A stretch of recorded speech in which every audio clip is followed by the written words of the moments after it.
to the third in our Science Monitor series.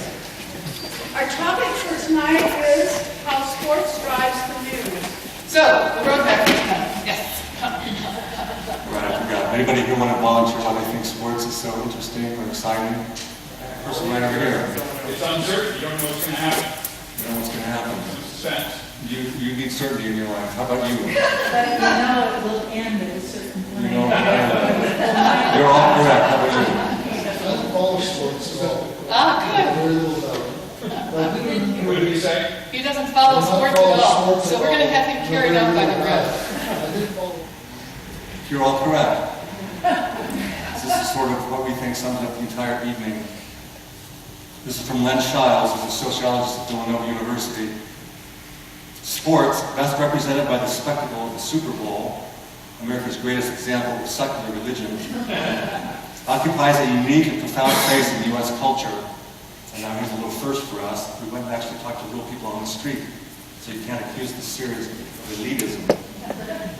Why do I think people are excited about sports? I think that, there's a number of reasons. A lot of times people played the sport. They grew up in families where culturally that team was a big part of what the family was about. But I think more than anything else, sports inspires a sense of community, a sense of belonging. Miracles can happen, anything can happen, and that's what excites me about sports. There's a couple of quotes from famous people. People ask me what I do in winter when there's no baseball. I'll tell you what I do. I stare out the window and wait for spring. That's from Rogers Hornsby, one of the great early baseball players. Well, I think it's time to prime the pump a little bit with some actual sports moments, sports highlights from history.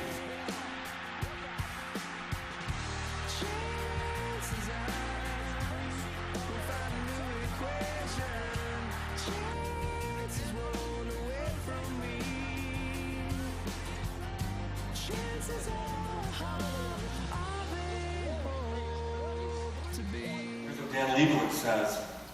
He's the executive director of the Center for the Study of Sport and Society.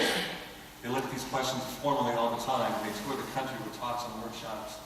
Really, there's a lot of positives to this sport platform, and that being that, it's a common denominator. So it wouldn't matter what your ethnicity is, or your race, or your political beliefs, or your religious beliefs, or anything else, that people can find a collective whole and a collective well-being in sport. And so even though there's individual division on the planet all over, the Olympics are a really good example where unification through sport happens. So, how does all this begin to spill over into news beyond the sports pages? Here are some examples of big news stories that went on and on and on that started in sports. Major frontline investigation of what the NFL knew and when it knew it. The level of denial was just profound. We strongly deny those allegations that we withheld any information or misled the players. Calling himself an arrogant bully, Lance Armstrong had no good answer to explain away one of the biggest lies in all of sport. I will start my answer by saying that this is too late. I view this situation as one big lie that I repeated a lot of times. what we try to do, I think, as a planet, is to move forward. Particularly in this country, we're seeing a lot of social movement throughout the social fabric of our country.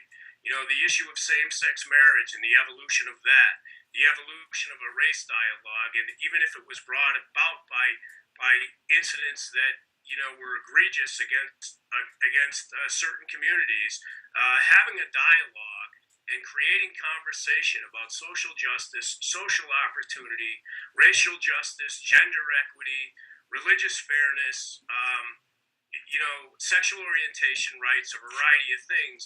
Many of those discussions that we have in the larger framework of our society also play out in the sport realm.